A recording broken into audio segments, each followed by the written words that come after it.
Welcome, welcome, welcome. We are back. We are chatting about yoga retreats and schedules and yoga retreat schedules. Yes, let's get to it. Welcome. My name is Nina Sachs. I'm a yoga teacher trainer, and a yoga health coach.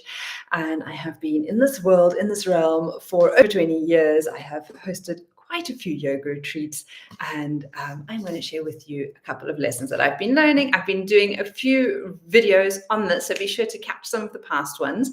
But today we're going to be chatting about your yoga schedule, your yoga retreat schedule. Now, why is this important, and how is this going to be set up? Well, first of all, it's important because when you have a schedule out there, you as a host know exactly what is going to be happening, or if anything needs to shift and change, that you can do that. Plus, it is very reassuring to your members, your students, those who are coming, that they know exactly what's happening. It helps to reduce the vata, any agitation, anxiety, not knowing where they need to be, when they need to be, but actually having a schedule in place helps to settle everyone and get everyone in kind of like the move and the groove of what the retreat is about and what is happening.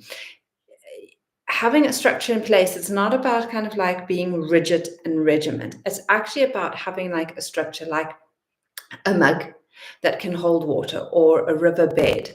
And so when there is a structure in place, things can flow so much more easily. It helps the caterers or those who might be cooking on your retreat if they know exactly when things are happening, and that they don't then have to try and keep food warm, or all of a sudden people are sitting there and the food's not ready. And it helps, again, you know exactly where you need to be when, and to not get sidetracked with other things that are happening. All right. So you're saying, okay, cool, Nina. Now I know why I need a structure. I know the importance of this. This all makes sense. Like, yes, what does the structure look like, and what structure do you use? So I'm going to share with you exactly how I created a structure. In the beginning, when I started it, I would look at kind of like who was coming and what was happening and what would be the benefit. And now I do it a little bit more differently. And I think of kind of like the purpose of the retreat. And I think about bringing a sense of wellness and health into the retreat, as well as making it comfortable for those retreat attendees. So I always have the option that this is the retreat, this is the schedule. It's kind of like a buffet. You can come and pick and choose what you want when you want. You don't have to do everything. You're welcome to do everything. And because I am not hosting every single yoga class, every single event, every single workshop, there are other teachers who come and do that. It opens up a lot of free time for me as well, where I get to enjoy and participate in learning and growing myself. So that's why I like to collaborate. You've heard me say this a number of times, and this is why I always suggest it. All right, so what is the first thing I look at and what I start up with? Well, when it comes to Ayurveda, which I love and which I find has been like the key to me stepping up my yoga practice and my health and wellness, is understanding that there are certain times of the day when it is important to nourish and nurture yourself with food, and that there's certain points of times in the day when you should be having your main meal. And in Ayurveda, that is at midday. At midday, you want to be having your main meal. And so when it comes to yoga retreats, I found this over and over again, no matter how health conscious the host is of the retreat, they will always try and make your dinner the main meal. And so I have been shifting this mindset, and it's not necessarily always easy, but I have been doing it, and people so much more enjoy it. There's always resistance in the beginning with anything, but then they notice how much better they sleep, how much better they feel, and just how comfortable they are in their skin. So I always plan, and this is where I start. I'll grab my little notepad, is that I will always start with lunch. And lunch I will generally have like around 1 o'clock. And that I will always organize with the organizers to be the main meal. And that I like to have like a heavier meal. So there'll be something starchy, there'll be like a high protein item, a nice salad, whatever it may be. I always organize that is then, which means that then kind of like 4.5, 5 hours later is where I will have my dinner. And dinner will be something light. It will be like a soup and maybe some bread or a salad. It will be just something that is supplemental. It's not going to be like a big game. It's not going to be as big as my lunch.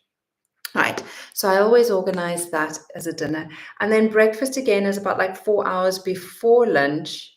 And so usually for us, that's around 9 o'clock.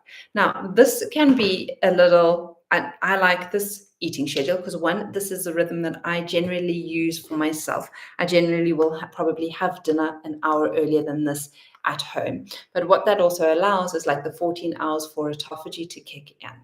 And that's really a game changer for a person who hasn't done any intermittent fasting, is to actually try and experience this. Now, am I strict and rigid and say you cannot eat anything before 9 o'clock in the morning, before maybe your yoga practice or whatever's happening? No, there'll always be a tea station out there for those who do need their coffee fix, or they or want to have a rusk or something. I'm not like regiment about this is the only way that you eat.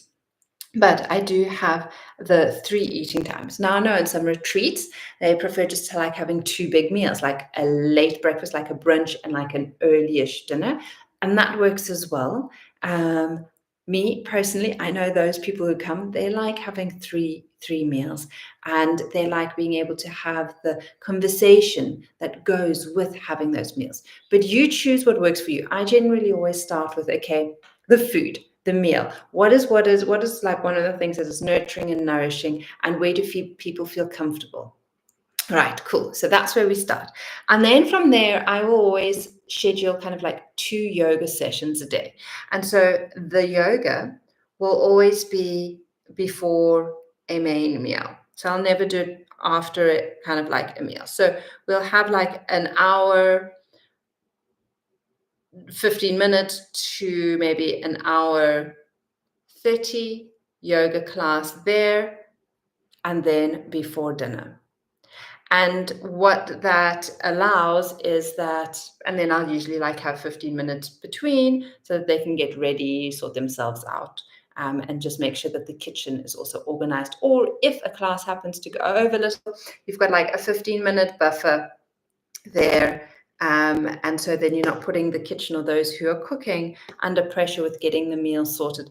Plus, generally, this is why I like to have lunch as a main meal, is that if it's just a soup, it's easier to kind of like maintain and keep warm or something like that. Okay, so that's what I do. Then what I'll have is before that is maybe a meditation. So one of the teachers will do a half an hour meditation beforehand. So those who still want to stay in bed and sleep, they don't have to come to the meditation, but the meditation will then we'll have like a little 5-minute break, will lead into the yoga class by the next teacher. And then we'll do a breakfast. That then allows a big gap over here for a workshop. And then another gap over here for a workshop. So a workshop after breakfast and a workshop after lunch. And so what does this workshop look like? Well, it can be anything. Sometimes like I'll do like a coaching session. Sometimes it'll be outdoors in nature. And so this is where the flexibility is. We've also had like an Indian dance workshop before. So this is where your flexibility is when it comes to weather. If you know that you've got a workshop scheduled, and a workshop, again, it can be an hour to an hour and a half. It doesn't have to be long. And then you've got like free time before and after. But say all of a sudden you're on retreat, and this retreat is kind of like an indoor workshop, and this one you're going for a hike outside, but you realize like, the morning is really pretty and it looks like it's going to be raining later, then you just swap those two with the people who are teaching it. And that's where the flexibility comes. But if you don't have that structured in, it's very difficult to make that happen. All right. So that's generally then. And then in the evenings after dinner, I might do something like a yoga nidra, a nice yoga nidra practice, or we've had like a journaling practice or prompt, just something that is, whoopsie, there we go, a journaling practice or prompt, just something that is a little gentler, a little quieter, where it's going introspective, where there's not like too much communication outwards, but we start closing in, we start going quietly inwards. And that's generally how we look at closing off our evening on the yoga retreat. It's kind of like after dinner, we have like communication, we have a nice chat, we might do something like we've done hand massages before. And so just something that is very nurturing and nourishing. And it is the kappa time of day. So we want something that it's got a lot of snare, it's got a lot of love to it. And that is generally how I will schedule out a yoga retreat. And again, afternoon arrival will be kind of like after lunch, and then leaving will be after lunch as well. And so I'll just obviously leave out the dinner, the evening section, the late afternoon evening section on the days that you leave, and leave out the morning section on the day that you arrive. And that is how simple I keep it. I don't make it complicated. I use that structure. I can shift and move things around. I know exactly where yoga classes are. And this actually means that like we don't have to do yoga the whole retreat long. We can go outside and go enjoy nature. We can do something that is more of like a health coaching type of workshop where you're learning about yourself, about your next growth opportunities. So we're not just only in our heads, we're not just only in our bodies, we're not just only outside. We have a beautiful combination of all aspects, taking into consideration of the time of year that you're doing these retreats and the weather, because that's going to definitely impact what you're needing as well. And if you have a whole load of amazing people that you can co-host a retreat with, that makes it so much easier and so much more fun, because you get to enjoy the retreat and you don't have to be the person running each of these activities. If it is just your retreat and it's just what you're doing, which I have done in the past, I'll maybe leave out the afternoon workshops and leave that as free time. The problem that I find when that happens, it's nice when you offer free time to your students, but what happens is that you often get caught in conversations where people are wanting information from you, and it actually can end up being quite exhausting. And so when you actually have activities for everyone to do, it is less strain on you as a host. So just keep that in mind. Right, as much as conversation is lovely and enjoyable, it can be quite a lot if you're doing it for a whole weekend and you're constantly the one who is being asked questions of. Have a beautiful day. Remember, if you want any more information, if you want to learn how to work with me as a yoga health coach, pop down into the descriptions below and you'll be able to see how you can work with me in my group setting. For any other videos on yoga retreats, check out the playlist that is showing up somewhere on the screen next. Have a beautiful day, and I'll catch up with you soon. Bye.